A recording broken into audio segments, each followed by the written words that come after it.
In this video, we'll look at how a standard purchase order or PO is created in Zumen. Go to Menu, Product Development, Sourcing, Purchase Orders, Standard Purchase Orders, Create. The standard purchase order screen displays. The fields that you see in the PO depend on how the PO is configured in admin. In the Search Supplier field, look up and select the supplier's name. The supplier's name and address are populated. Additionally, the parts for which the supplier's quotations have been approved are displayed as line items. Next, click the Select Address link in the Billing Address field to select the relevant address to which invoice should be sent.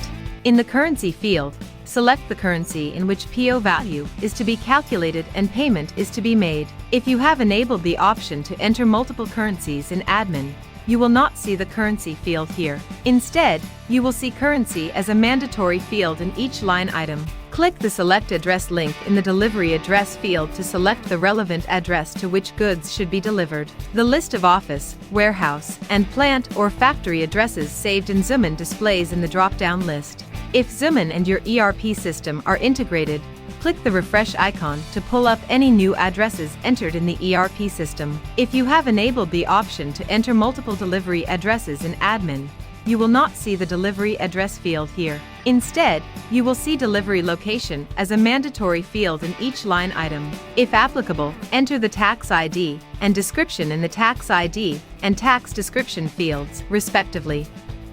Select the checkbox to the left of the line items for which you want to create PO.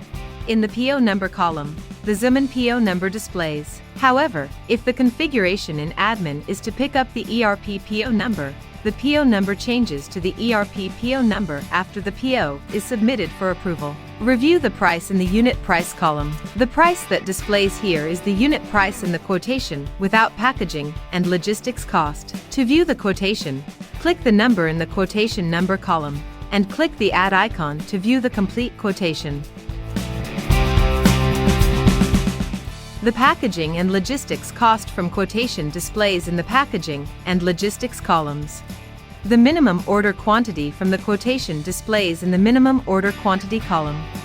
The number that you see in the quantity column picks up from the RFQ. Modify if required. This is a mandatory field. Ensure that the number entered here is not lesser than the number specified in the minimum order quantity column. The product of the quantity and unit price displays in the extended price and total fields. Extended price is the amount before tax and total is the amount after tax. If you entered the tax ID and description above, enter the rate in the tax rate column. The tax amount is calculated and displayed in the tax amount column. If required, modify the delivery date in the target delivery date column. In the packaging cost and shipping logistics cost fields at the bottom of this section, review the packaging and shipping cost breakup only for the selected parts. In the payment terms field, enter the number of days within which payment will be made. The number entered here is based on your organizational policies and your discussion with the supplier. If Zumen and your ERP system are integrated, the payment terms from the ERP system displays in this field as a drop-down list. Note that if you want to enter advance payment details, you may do so in the Terms and Conditions section. In the PO PDF that is sent to the supplier, these specific terms along with the standard terms and conditions configured in admin are displayed. To save the PO, click the Save as Draft button. To edit the draft PO, click anywhere on the relevant row and click the Open icon in the window that opens. After you've validated the details entered and selected the relevant line items, click the Submit button to submit the PO for approval. To view the name of the manager to whom the PO has been routed for approval, click anywhere in the submitted request. Click the arrow icon to the left of the window.